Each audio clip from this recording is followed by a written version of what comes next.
안녕하세요. 3일TV 서군입니다.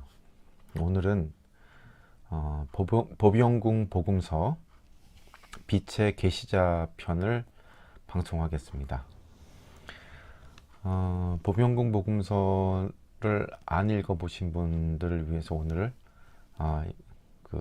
사실은 인트로죠. 법영궁 복음서가 굉장히 깁니다. 그 성경 전체를 아우르는 내용이라서 앞부분에 법영궁 복음서가 어떤 책인가에 대한 개론하고 그리고 예수님과 요한의 어머니죠, 엘리자베스와 마리아에게 대천사장 가브리엘의 계시부터 그리고 또 그 수행의 가장 중요한 길라잡이 부분에 대한 내용을 방송을 하겠습니다. 그래서 소제목으로 빛의 계시자라고 명명하였습니다. 이 화면은 로마의 도미틸다 카타콤이라고 해서 초기 그리스도교 교도의 지하 묘지에 있는 물고기 문양입니다. 이 물고기 문양은 예수님을 상징하죠.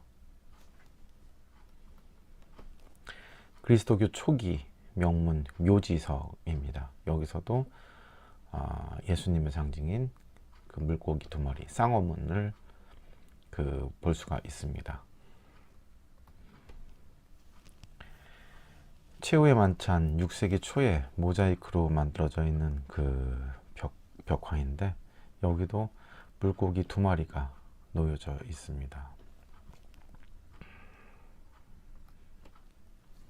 이스라엘 가버나움에서 발견된 벽화입니다만 여기서도 쌍어문을 볼 수가 있죠.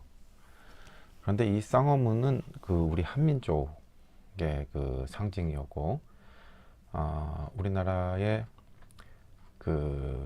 불교의 사원이나 불교의 절이나 또 왕들의 문양에 이렇게 쌍어문이 이렇게 많이 그려져 있죠. 인도에도 그렇고. 그런데 이제 우리나라뿐만 아니라 전 세계에 이 쌍어문의 기원이 있습니다. 그런데 제가 이제 삼위일체 전 방송에서도 밝혔습니다만 이시스 이 물고기 심볼은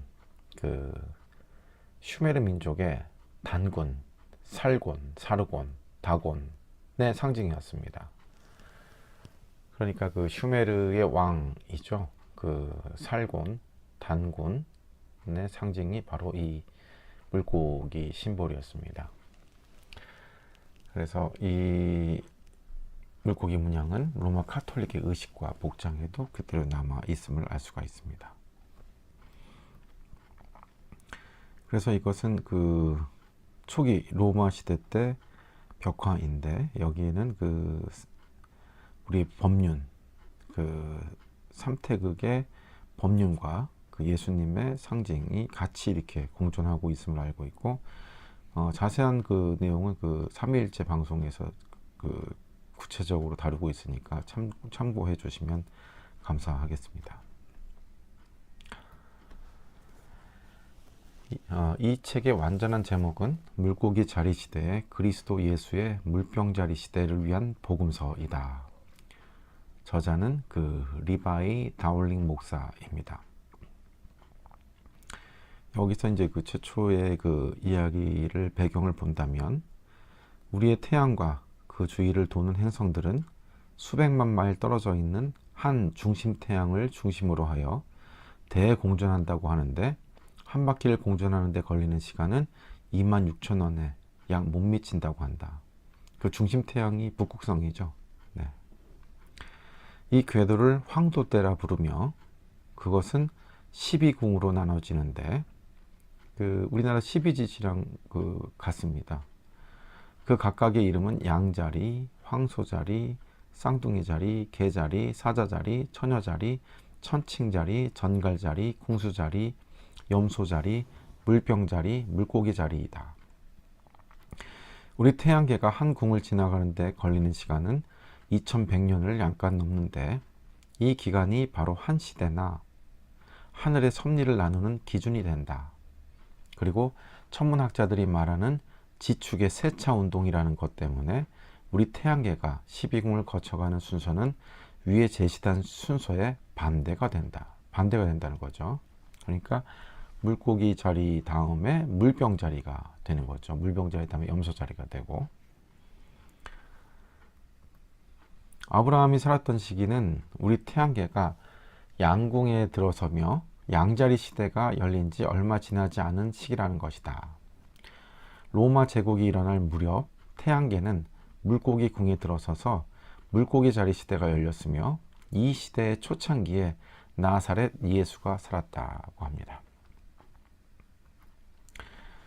그래서 물고기 자리 시대란 곧 그리스도 섭리 시대와 동일하다. 이 궁은 물의 궁으로 알려졌으며 물고기 자리 시대란 물고기의 시대이자 그것에게 필수적인 요소인 물의 시대를 의미합니다. 선구자 요한과 예수는 둘 다 위대한 가르침의 학교를 설립할 때 물을 사용한 세례의식을 도입하였는데, 소위 말하는 모든 그리스도 교회와 각종 종파들은 이 의식을 취하여 오늘날까지 이용하고 있다. 물은 본질적으로 정화의 상징이다.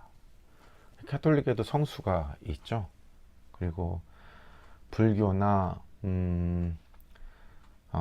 토속 민족 종교도 그렇고, 또 우리 그 어머님들도 정한수를 떠놓고 이런 어떤 그 성수 개념, 성수 법수의 개념이 전부 다 이 의식에서 비롯됨을 알 수 있습니다. 그래서 예수 자신도 선구자에게 가서 세례를 내려달라고 하였다. 모든 사람은 영혼을 정화하는 상징으로서 세례를 받아야 합니다. 물병자리 복음서 64장 7절에 이렇게 나와 있습니다. 모든 사람은 영혼을 정화하는 상징으로서 세례를 받아야 합니다. 물로 세례를 하는 거죠. 세례자 요한. 오늘날 인류는 물고기 자리 시대와 물병 자리 시대의 전환점에 놓여 있다. 우리가 이제 변환기라는 거죠. 아쿠아리오스, 물병이라는 단어는 물을 의미하는 라틴어 아쿠아에서 유래되었다. 하지만 물병이란 물을 담는 것이며 때문에 황도계의 11번째 궁에 속하는 물병 자리의 상징은 오른손에 물병을 들고 있는 사람이다. 예수는 다음과 같은 말을 통하여 물병 자리 시대의 도래를 언급하였다. 그때 물병을 든 자가 하늘의 호를 가로지으며 걸어갈 것입니다. 인간의 아들의 상징물과 인장이 동방의 하늘로부터 나타날 것입니다. 현자들은 머리를 들고 세상의 구원이 임박하였음을 알아차릴 것입니다. 물병자리 복음서 157장에 이렇게 나와 있네요. 인간의 아들의 상징물, 우리나라는 일본도 전에 제가 그 천부인 그 신종 3기를 설명을 드렸습니다만, 그 인간의 아들의 상징물이 그 왕권이고, 그 왕권 신권을 받은 그 왕의 대리인이 천부인을 들었었죠. 그래서 상징물 그리고 인장이 동방의 하늘로부터 나타날 것이다 라고 예언을 하셨습니다. 예수님께서. 또 이걸 들고 그 교주나 사이비 교주들은 또 이용할지도 모르겠습니다만, 아무튼 예수님께서는 그 미래에 동방의 하늘로부터 이렇게 나타난다는 것이죠. 또 메시아나 또는 어떤 계시자겠죠. 예수는 다른 인간들과 똑같이 고난을 겪었으며 시련들을 통하여 완성되었다. 왜냐하면 오직 이것만이 완성에게 이어지는 유일한 길이기 때문이다. 그의 생애는 십자가와 잔인한 핍박을 통하여 완성을 성취한 실예이다. 바울은 다음과 같은 명언을 남겼다. 하나님께서는 만물을 창조하시고 보존하시는 분이시다. 그분께서 많은 자녀들을 영광으로 이끄시기 위해 구원의 창시자를 보내실 때 그분을 고난을 통하여 완성으로 인도하시는 것은 당연한 일이다 라고 히브리서 2장 10절에 이렇게 나와 있습니다. 그러니까 인간은 예수님은 다른 인간과 똑같이 고난을 겪었죠. 이게 하나님의 그 계획이라고 하시네요. 저는 예수님입니다. 이 생 동안 제 의지를 신적 의지에 일치시키는데 삶 전체를 헌신하였습니다. 이것을 이뤄낸 순간 지상에서의 저의 사명은 완수되었습니다. 여러분은 제 삶 전체가 인간의 자식들을 위하여 그들에게 모범을 보이기 위한 위대한 서사시였음을 알고 있습니다. 제 삶은 인간의 가능성을 증명하기 위한 것이었습니다. 제가 해온 모든 일들은 모든 인간이 할 수 있으며 모든 인간은 저와 같이 될 것입니다. 예수님께서는 인간의 몸으로 오셔서 인간들에게 길을 알려주셨고 그 길을 손수 걸으시면서 너희들도 나와 같이 모든 일을 할 수 있다라는 가능성을 증명하셨다고 합니다. 물병자리 복음서 178장 정말 위대한 말씀이고 현재 우리 기독교인들이나 많은 그 수행자들이 이 말을 그 마음에 새기고 예수님처럼 해 나가야 할 것 같습니다. 누구나 다 예수님이 돼야 되고 예수님처럼 그리스도처럼 삶을 살아가야 되겠죠. 그래서 하나님께 그 일치시키는데 삶 전체를 헌신하였고 우리도 그렇게 해야 될 것 같습니다. 이제 그 실제로 그 보병공 복음서 내용을 통해서 요지를 한번 뽑아봤습니다. 여러분들께 읽어드리겠습니다. 2장 9절 보라 내가 주께서 오시기 전에 엘리야를 그대에게 보내리니 그는 언덕을 낮게 하고 골짜기를 메울 것이며 구원을 위하여 오는 그를 위하여 길을 예비하리라. 2장 10절 이 시대의 시초로부터 그대의 아들은 요한이라는 이름으로 점지를 받았노라. 그러므로 그의 이름을 요한이라 하라. 대천사장 가브리엘이 요한의 아버지에게 임해서 이렇게 계시를 하셨습니다. 그래서 요한이라는 이름으로 점지를 받았다. 이것도 사실은 그 선제론과 같습니다. 그러니까 이 요한이 이 세계에 나오기 이전에 이미 존재하고 있다는 것이죠. 그리고 그가 엘리야라는 뜻입니다. 요한이 곧 엘리야라는 거죠. 1000년 전의 엘리야입니다. 2장 15절 기뻐하라 마리아여 기뻐하라. 그대는 하나님의 이름으로 첫 번째 축복을 받았으며 성령의 이름으로 두 번째 축복을 받았고 그리스도의 이름으로 세 번째 축복을 받았느니라. 그대는 훌륭한 사람으로서 장차 임마누엘이라고 불리게 될 아들을 잉태하게 되리라. 탈무드 임마누엘 예수이시죠. 그의 이름은 예수라. 이는 그가 백성들을 죄로부터 구하기 때문이니라 라고 하십니다. 이것은 이제 가브리엘 대천사장이 마리아한테 계시를 하는 내용입니다. 신하들은 요한과 예수가 다 같이 죽었노라고 대답하였습니다. 헤롯이 죽고 헤롯 왕 아들에게 이렇게 신하들이 보고하고 그리하여 그는 안심하였습니다. 헤롯 왕의 아들이 안심하였다는 거죠. 한편 요셉과 마리아와 그들의 아들 예수는 애굽에 있는 조안에 있었으며 요한은 그의 어머니 엘리사벳과 함께 유대의 숲속에 숨어 있었습니다. 엘리후와 살로메는 서둘러 엘리사벳과 요한을 찾기 위해 사자를 보냈습니다. 사자들은 그들 모자를 찾아서 조안으로 데리고 왔습니다. 마리아와 엘리사벳은 그들이 살아남게 된 것을 경이롭게 생각했습니다. 엘리후가 말했습니다. 이상하게 생각할 것이 없습니다. 우연히 일어나는 일은 없습니다.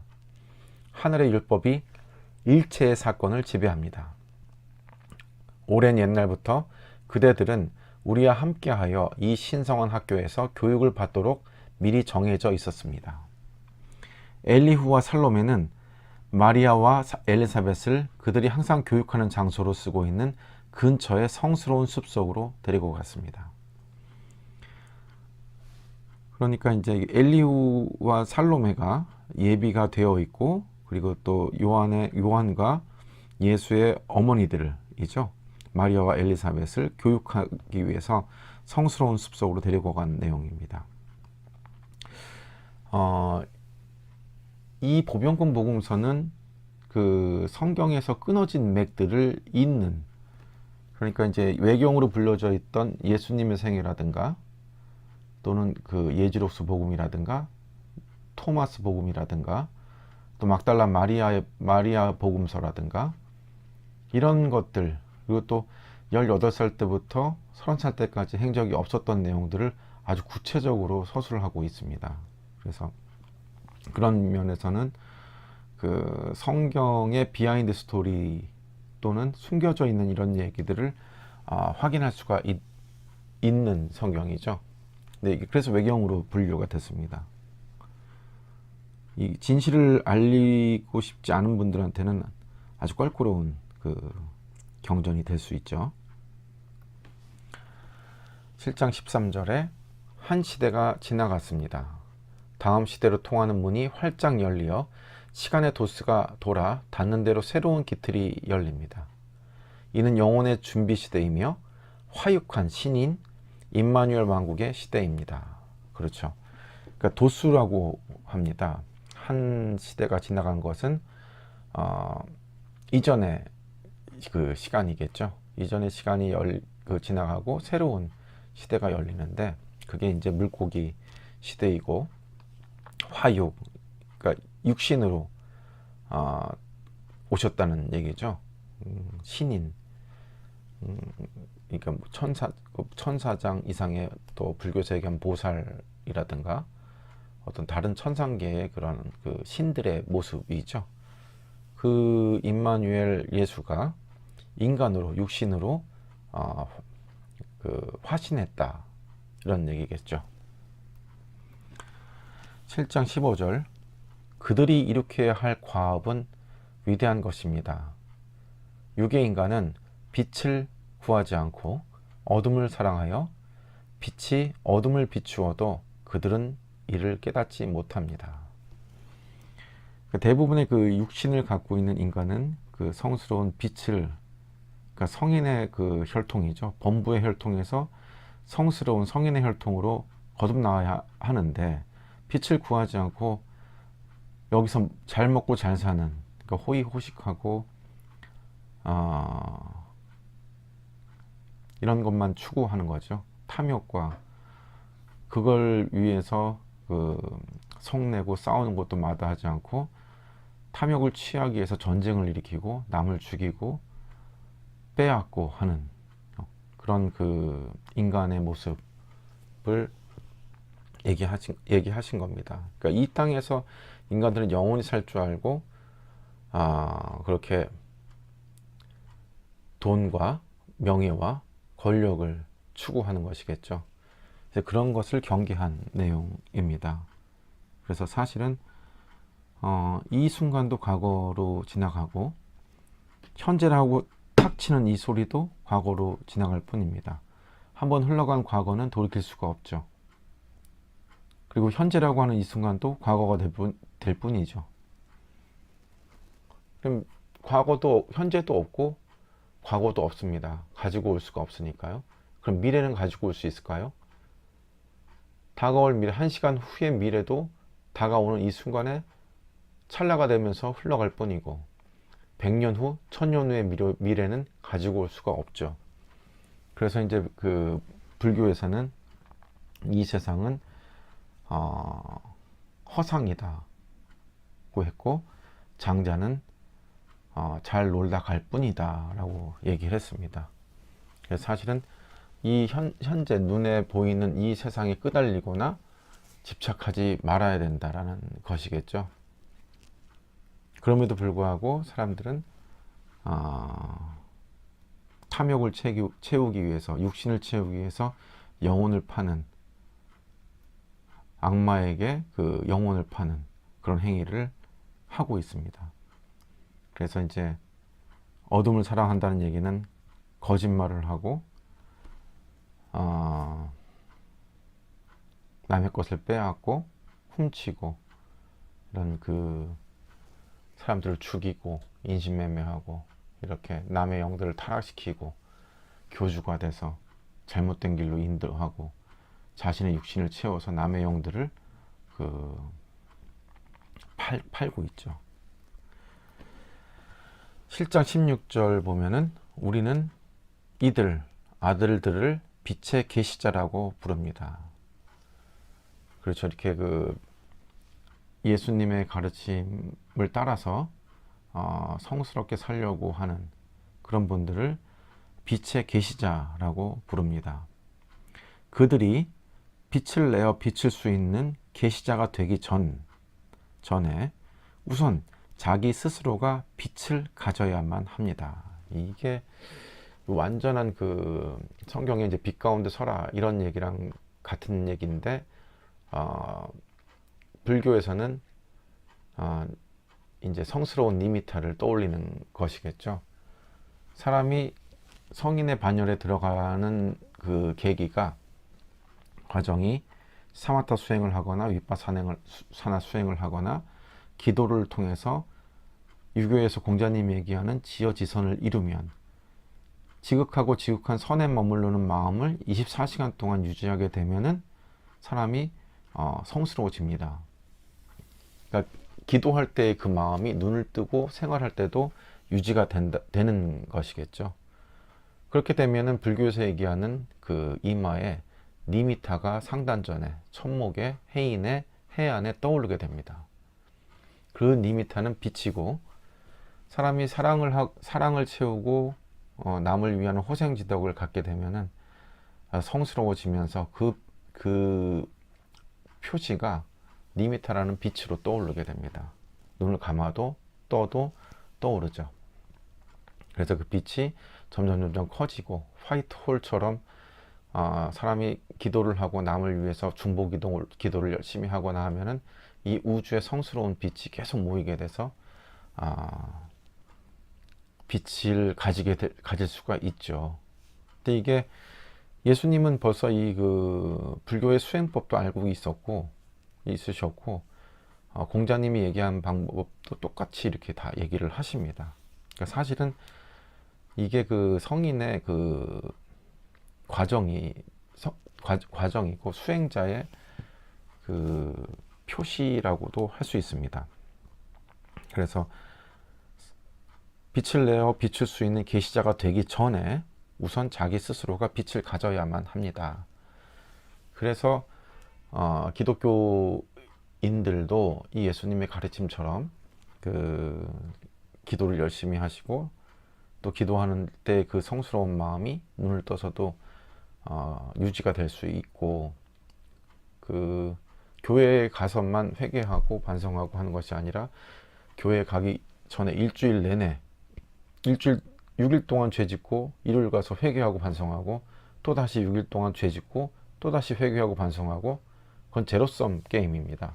그래서 그런 것이 아니라 6일 동안 열심히 깨어 있고 또 주일날 교회 가서 또 깨어 있고 계속 빛 가운데 쓰고 빛이 점점 더 커져야 되겠죠.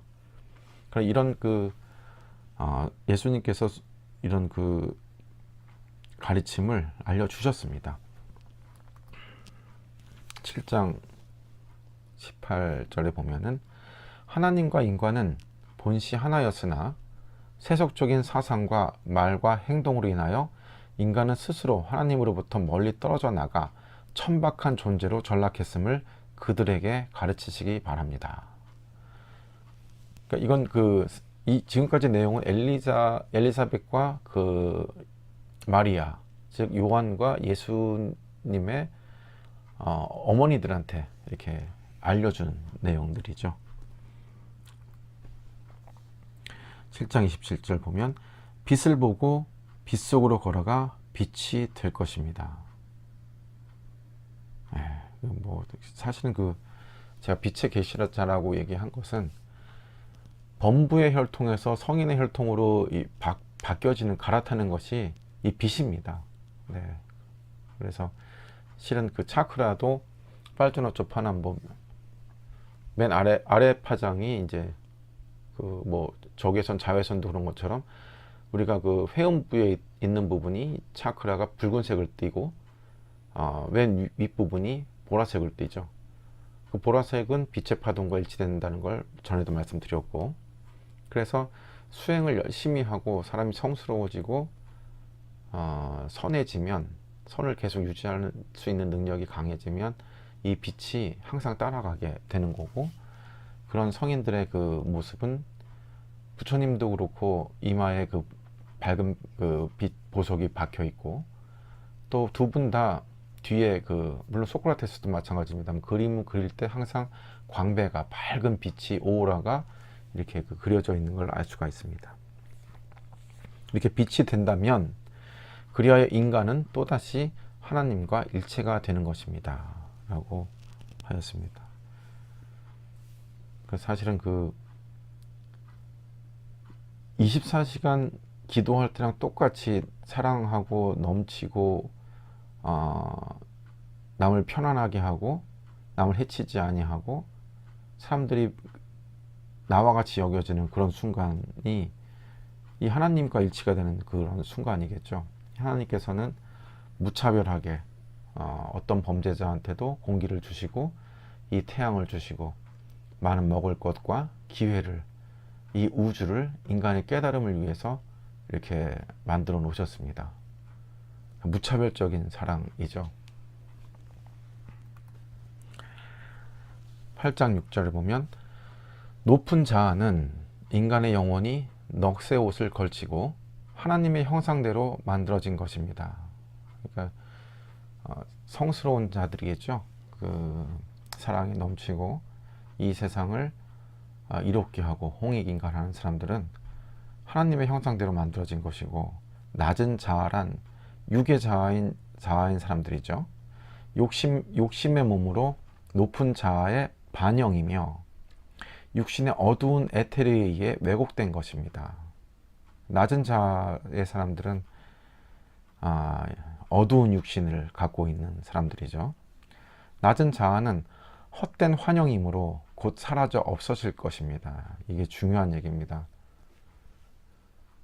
성스러운 자들은 하나님의 그 형상이기 때문에 쉽게 사라지지 않는데, 낮은 자아는 헛된 환영이기 때문에 이 우주에서 사라져 버립니다. 육의 죽음이 아니라 영의 죽음이죠. 이 우주에서 존재 자체가 사라진다고 이렇게 경고하고 있습니다. 높은 자아는 인간 속에 깃들인 하나님이어서 쉬이 사라져 없어지지 않습니다. 아까 같은 얘기입니다. 그래서 불교의 가르침이나 이 성경의 가르침과 일치하는 것은 공술의 공수거입니다. 빈손으로 왔다가 빈손으로 가죠. 땅의 것은 가져갈 것이 없습니다. 어떤 명예도 어떤 사랑도. 애별리고라고 나 자신과도 헤어지죠. 사랑하는 부부, 자식, 부모, 그리고 이 대상, 모든 것과 헤어집니다. 지금 다들 이 방송을 듣고 계신 분들도 과거를 생각해 보면 어렸을 때 자기 본인도 있을 거고, 유년기, 초년기, 중년기, 그 시기, 장년기를 다 거치는 그런 시절들이 있었을 겁니다. 한순간도 멈춰져 있지 않죠. 이 순간도 멈춰 있지 않습니다. 그래서 땅의 것을 추구하는 자들은 낮은 자입니다. 그래서 이곳에서 잘 살려면은 저곳을 잘 알아야 되죠. 저것을 형이상학이고 무위법이고 보이지 않는 우주의 질서고 섭리입니다. 저 태양을 1분 1초도 늦지 않게 떠오르게 하는 이 힘, 이 추나 추동, 생장 염장, 모든 생명들이 태어나게 하고 저 우주, 삼천대천세계의 우주까지 다 돌리는 그 질서, 이곳에서 잘 살려면은 보이지 않는 이 우주의 질서와 섭리를 잘 알아야 합니다. 그래야지 이곳에서 잘 살아야 저곳에서 잘 살 수가 있습니다. 그래서 헛된 욕심에서 벗어나길 바라야 되겠고, 그렇게 열심히 수행을 하고 착한 사람이 되기 위해서 노력을 해야 된다는 가르침이십니다. 높은 자아는 공정하고 자비하고 사랑하고 정의이며, 낮은 자아는 높은 자아가 아닌 것입니다. 공정한 사람이고 자비가 넘치고 사랑이 넘치고 항상 정의롭죠. 낮은 자아는 증오하고 중상하고 음탕하고 살인하고 절도 등 온갖 죄겠죠. 일으키며 온갖 손해를 일으키는 모든 것입니다. 그러니까 자기 자신의 쾌락만을 쫓는 사람들이죠. 자기 생각대로 안 되면 증오하고 더 가져야 되고, 자기 뜻대로 하기 위해서 사람들을 이간질시키고 모함하고 중상합니다. 또 자신의 쾌락을 위해서 음탕하죠. 이 성폭행하는 사람들 보면 자기의 쾌락을 위해서 다른 사람을 해치는 겁니다. 또 죽이기도 하죠. 훔치고 강도하고. 전쟁을 일으키는 지금 그 러시아도 그 어마어마한 전쟁 범죄를 일으키고 있습니다. 높은 자아는 미덕의 어머니이며 생명의 조화입니다. 네, 그런 아주 높은 자아에 대한 그 가르침을 알 수가 있습니다. 이 대목이 저는 굉장히 중요한데, 이 엘리후가 이 마리아하고 엘리자베트에게 이렇게 가르칩니다. 엘리후는 가르쳤습니다. 옛날에 동방에 살고 있는 한 민족이 하나님을 경배하고 있었습니다. 한 민족의 이야기입니다. 우리 동이죠. 그들은 이 유일의 하나님을 브라마라고 불렀습니다. 그들의 율법은 공정하여 사람들은 평화롭게 살고 있었습니다. 그러나 육적인 욕망을 즐기는 승려들이 있었으므로 그들은 그들의 생리에 맞게 율법을 고쳐 가난한 사람들에게 무거운 짐을 지우고 정의의 율법을 경멸하였으므로 브라만교는 부패했습니다. 그러나 이러한 암흑 시대에도 소수의 훌륭한 선생이 이에 동요되지 않고 브라마의 이름을 사랑하며, 그들은 세상의 훌륭한 위대한 봉화의 등불이 되었습니다. 그리하여 그들은 신성한 브라마의 지혜를 신성 불가침의 것으로 보존했습니다. 그러므로 그들의 성전을 읽으면 이 지혜를 알 수 있습니다. 그리고 갈대아에서는 브라만교가 알려졌습니다. 데라라는 경건한 브라만 신자가 12환국 중에 우르국에 살고 있었습니다. 그의 이름은 브라만 신앙에 깊이 귀의하여 아브라함이라고 불리어질 정도가 되었습니다. 그리하여 그는 나중에 따로 독립하여 히브리 민족의 조상이 되었습니다. 한편 데라는 그의 아내와 자식들과 양떼와 우마들을 거느리고 서방의 하란으로 옮겨서 살다가 세상을 떠났습니다.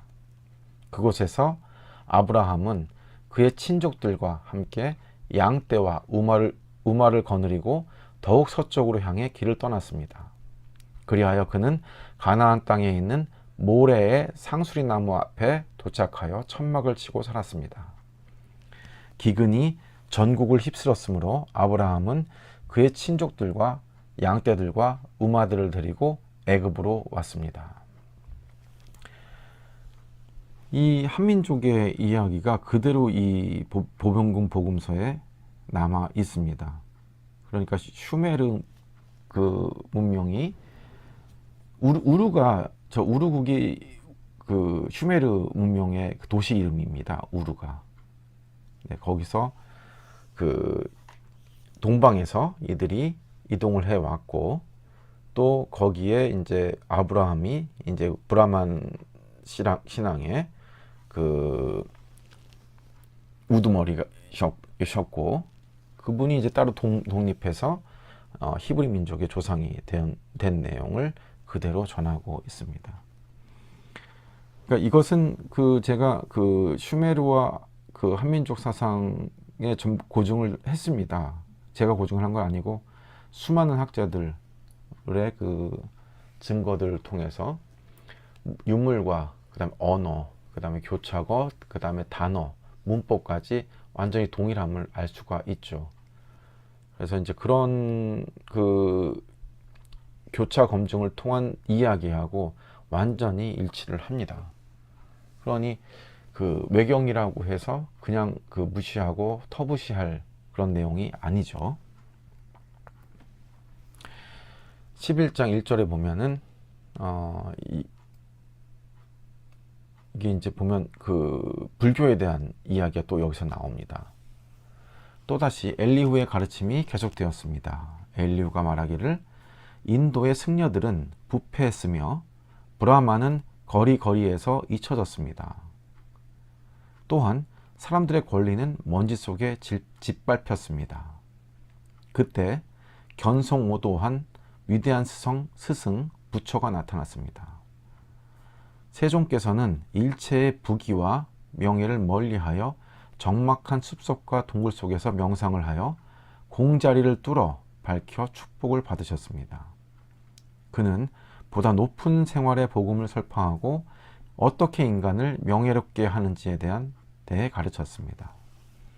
그는 전해야 할 신에 대한 교리를 따로이 두지 않았고 단지 인간을 알았으므로 그의 교의는 공정, 사랑, 정의뿐이었습니다.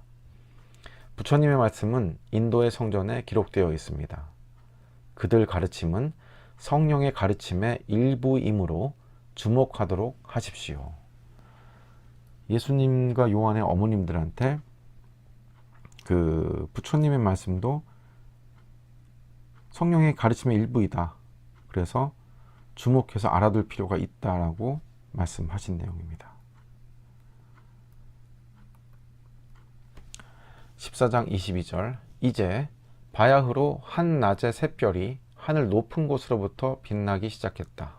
예수는 사람들을 빛으로 인도하기 위하여 화육된 성스러운 하나님의 사신이니라. 이 정확하게 그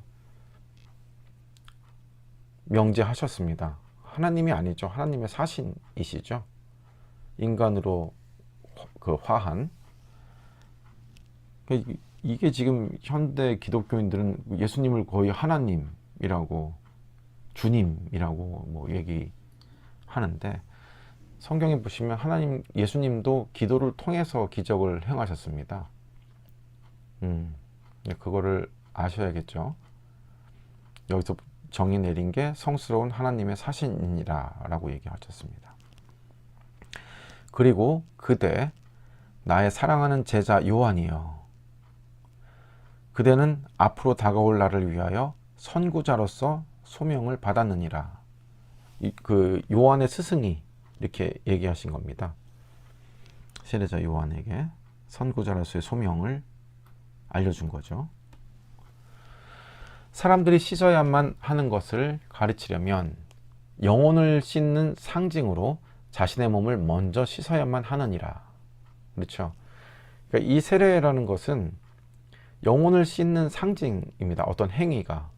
그것을 자신의 몸을 먼저 씻는 행위로서 영혼을 씻어야 한다라는 가르침이죠. 그래서 요한이 말했습니다. 제가 기다릴 필요가 어디 있습니까? 지금 곧 가서 씻으면 안 될까요? 마세노가 말했습니다. 좋다. 그리하여 그들은 요단강 바닷가에 나루토로 내려가서 이스라엘 백성들이 처음으로 가나안으로 건넌 곳인 여리고의 동쪽으로 가서 잠시 머물렀습니다. 마세노는 선구자에게, 요한에게 세례의식의 깊은 의미를 설명해주고 자신을 씻고 민중을 씻는 방법을 설명해 주었습니다. 17장 1절에 보면 이곳은 이제 나사렛 회당의 랍비 바라키아는 마리아가 그의 아들을 가르치는데 도와주었습니다. 그러니까 마리아가 예수님이죠. 예수님을 가르치는데 도움을 준 것입니다. 랍비 바라키아가. 어느 날 아침 회당에서 식이 끝난 후 랍비는 조용히 명상에 잠겨있는 예수에게 말했습니다. 십계명 중에서 어느 것이 제일 소중하다고 생각하느냐? 그러자 예수가 말했습니다. 십계명 가운데 어느 것이 가장 소중한지 모르겠습니다. 저는 십계명에 흐르고 있는 모든 정신을 하나로 묶을 수 있는 황금의 끈을 알고 있습니다. 그 끈은 바로 사랑입니다. 그것은 모든 십계명에 통하는 말입니다. 참 비범하시죠.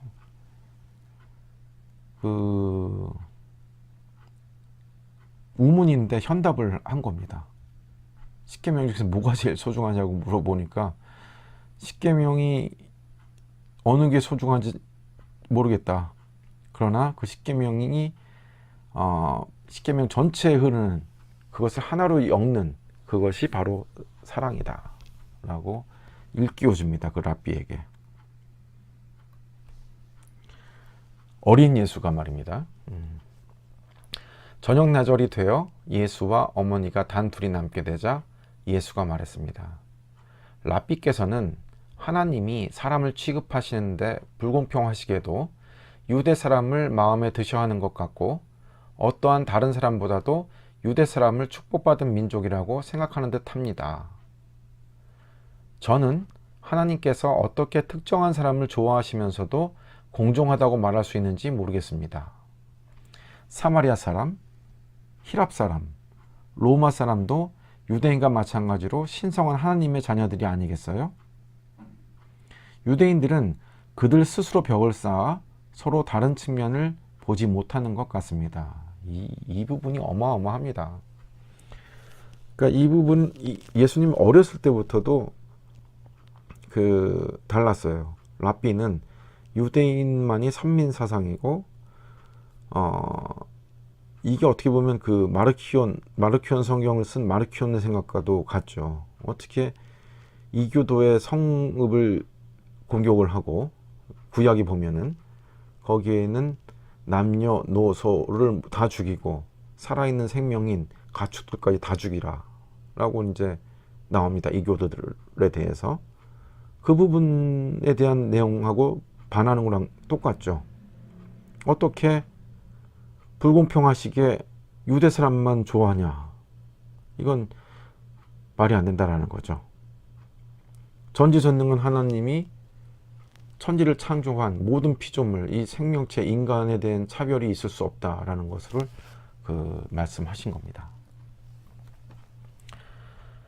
또 만일 우리들이 이러한 장벽을 철회하여 하나님께서 우리를 사랑하듯 또 다른 자녀들을 사랑하고 계시다는 것을 모든 유대인들이 깨달을 수 있다면 얼마나 좋겠습니까? 유대인들한테 몽둥이를, 회초리를 드신 거죠. 저는 유대인을 떠나서 다른 나라에 살고 있는 나의 형제들을 만나고 싶어요 라고 이제 이렇게 해서 이제 보병군 복음서의 인트로 부분, 앞부분을 제가 오늘 중요한 내용들만 뽑아서 요약을 했습니다. 그래서 이 보병군 복음서는 정말 참된 수행 방법이라든가 하나님과 또는 이렇게 성스럽고 예수님의 길을 쫓아가는 분들한테는 참된 어떤 기독교인들이나 그런 길에는 도움이 되지만 이런 진실을 밝혀지는 것을 아주 싫어하는 기성 그 잘못된 그 성직자들도 있을 겁니다. 그래서 이 보병금 복음서는 오히려 저희 학자들이나 이런 분들이 그 고증을 하고 검증을 하고 맥을 잇는 그런 어떤 사실적인 측면에서는 오히려 더 부합하고 그 온전하다라고 얘기도 할 수 있습니다. 그래서 앞으로는 그 이 보병금 복음서도 그렇지만 그 다른 그 어떤 그 영지주의 그노시스파들의 그 가르침, 이런 성경들, 그리고 또 이런 목숨 걸고 이런 그 양피지로 그 남겨놓은 후세들을 남겨놓은, 당시에 이 성경을 갖고 있거나 읽지도 못했습니다. 백성들은 로마 시대 때 일반 그 백성들은 읽지도 못했죠. 그리고 성경을 가지고 있으면 죽였습니다. 신부들만 읽을 수 있다는 권리, 그런 말도 안 되는 그런 그걸 했죠.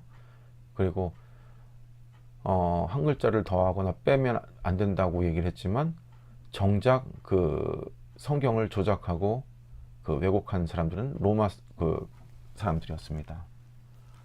그래서 이런 그 방법이 종교를 이용해서 그 사람들을 잘 길들이고, 노예처럼 성경을 못 읽게 하면서 하나님을 믿어라? 말이 안 되지 않습니까? 또는 그 면죄부를 팔고 이걸 사면은 죄가 없어진다 라든가 마녀 사냥을 하든가, 이건 도저히 용서할 수 없는 일들이 벌어졌죠. 그래서 저희 방송은 그 이런 어떤 그 진짜 나의 영을 구원하고 타인의 영혼을 소중히 여기고 구원할 수 있는 그런 방법들을 같이 연구해보고 공부하는 또 그런 방송이 되길 바랍니다.